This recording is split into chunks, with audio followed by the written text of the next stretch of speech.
Hello students, नमस्कार। आप सभी छात्रों का अपने इस channel the chemistry with doctor Ramakant में स्वागत करता हूं। छात्रों, आज हम डिस्कशन करने वाले हैं बहुत ही महत्वपूर्ण टॉपिक पर और इससे संबंधित आपके प्रश्न, खासकर कॉम्पिटिटिव एग्जाम्स, चाहे टीजीटी हो, पीजीटी हो या हायर के हों या जेई हो या नीट हो या अन्य कोई कॉम्पिटिटिव एग्जाम्स होते हैं केमिस्ट्री संबंधित, खासकर इससे संबंधित प्रश्न आते हैं। क्या है, आज हम किसको डिस्कशन करने वाले हैं? Significance of neutron proton ratio in nucleus, यानी नाभिक में न्यूट्रॉन और प्रोटॉनों का जो अनुपात होता है उसका क्या महत्व है। इससे संबंधित काफी प्रश्न आते हैं, ये समझ लीजिए। आपके कॉम्पिटिटिव एग्जाम्स, चाहे पीजीटी दे रहे हो या टीजीटी या नेट या जेई या फिर नीचे या हायर, कोई भी लेवल में आप कॉम्पिटिटिव एग्जाम में जाओगे, खासकर इसके प्रश्न आपको जरूर मिलेंगे साथियों। तो साथियों, अगर मेरा ये वीडियो आपको पसंद आया तो मेरे चैनल को सब्सक्राइब कर लीजिएगा और चाहे तो मुझे फेसबुक पेज पर भी फॉलो कर सकते हैं। तो चलिए शुरुआत करते हैं साथियों।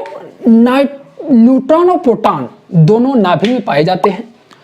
इलेक्ट्रॉन नाभिक के बाहर होता है और इन दोनों का अनुपात नाभिक की स्टेबिलिटी को निर्धारित करता है।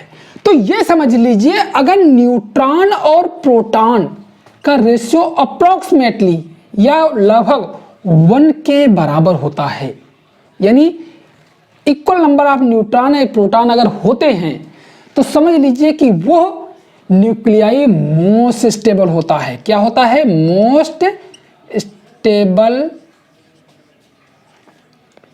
Nuclei, most stable nuclei.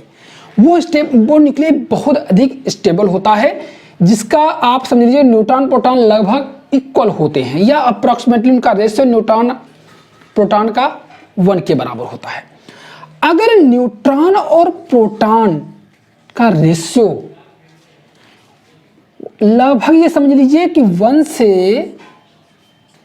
1.5 के बीच में होता है, तो यह न्यूक्लियाई इसकी अपेक्षा कुछ कम स्टेबल होते हैं, लेकिन अनस्टेबल नहीं होते। ये कहलाएंगे, हम इन्हें कहेंगे स्टेबल न्यूक्लियाई। स्टेबल न्यूक्लियाई, ये स्टेबल न्यूक्लियाई होते हैं। और ध्यान रखिए, अर्थात इस प्रकार जिनका न्यूट्रॉन प्रोटॉनों का रेशियो 1 या न्यूट्रॉन प्रोटॉन का रेशियो 1 से 1.5 के बीच में होते हैं, वो सभी न्यूक्लियाई क्या होते हैं? क्योंकि स्टेबल होते हैं, इसलिए नॉन रेडियो एक्टिव होते हैं। क्या होते हैं ये सभी? क्या होते हैं? Non radio active. इसका मतलब क्या है?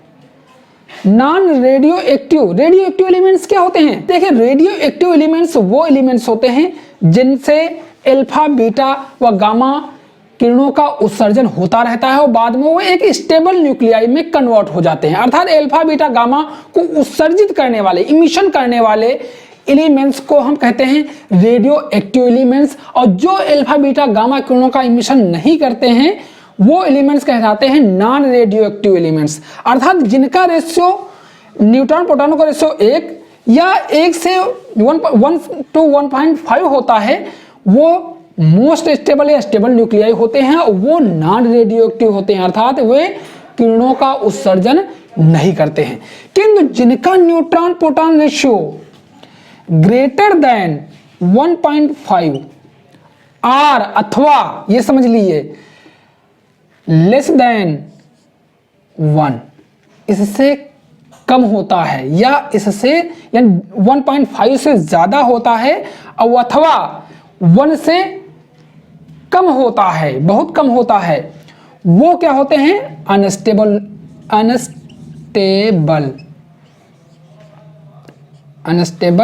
न्यूक्लियाई होते हैं। अनस्टेबल न्यूक्लियाई मतलब ये स्टेबल नहीं होते, और ये क्या होते हैं? ये सब होते हैं radio active elements. Radio active elements अर्थात ये अल्फा, बीटा व गामा किरणों का, अल्फा, बीटा व गामा किरणों का रेडिएशंस का इमिशन करते हैं, उत्सर्जन करते हैं, और जिसके परिणाम स्वरूप ये स्टेबल न्यूक्लियाई में परिवर्तित हो जाते हैं, जिनमें न्यूट्रॉन और प्रोटॉनों का रेशियो या इनके मध्य में होता है। एक चीज ध्यान रखने वाली बात है कि अल्फा, बीटा, गामा की बात कर रहे हैं, तो किसी भी अनस्टेबल न्यूक्लियाई से अल्फा बीटा का एक साथ में उत्सर्जन नहीं होता, ये ध्यान रखिएगा।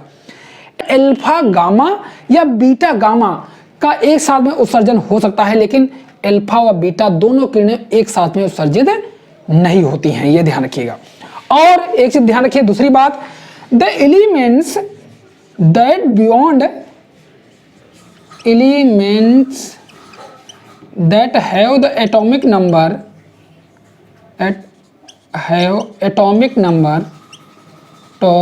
greater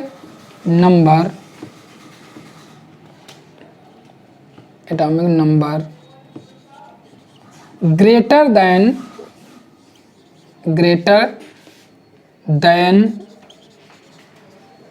82 का मतलब है पीबी, 82 का मतलब है पीबी, लेड, ठीक।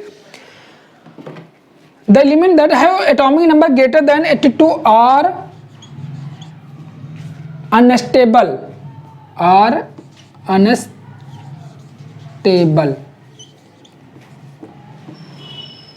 समझ गए? यानी जो एलिमेंट्स या बियॉन्ड 82 होते हैं वो एटम्स, यानी जिनका परमाणु क्रमांक एटॉमिक नंबर ग्रेटर देन 82 से ज्यादा होता है, वो एटम अनस्टेबल्स होते हैं, वो रेडियो एक्टिव एलिमेंट्स होते हैं। और जिनके इससे कम होते हैं, यानी एटॉमिक नंबर 82 से कम होते हैं, वो स्टेबल न्यूक्लियाई होते हैं और नॉन रेडियो एक्टिव एलिमेंट्स होते हैं। तो साथियों, मेरा वीडियो कैसा लगा एक चीज ध्यान रखिए, फिर से मैं समराइज कर दे रहा हूं कि जिनका रेशियो 1 से 1.5 के बीच में होते हैं वो स्टेबल न्यूक्लियाई होते हैं और नॉन रेडियो एक्टिव होते हैं। जिनका neutron proton ratio 1 greater than 1.5 और लेस देन 1 होते हैं, वो अनस्टेबल न्यूक्लियाई होते हैं और रेडियो एक्टिव एलिमेंट्स होते हैं।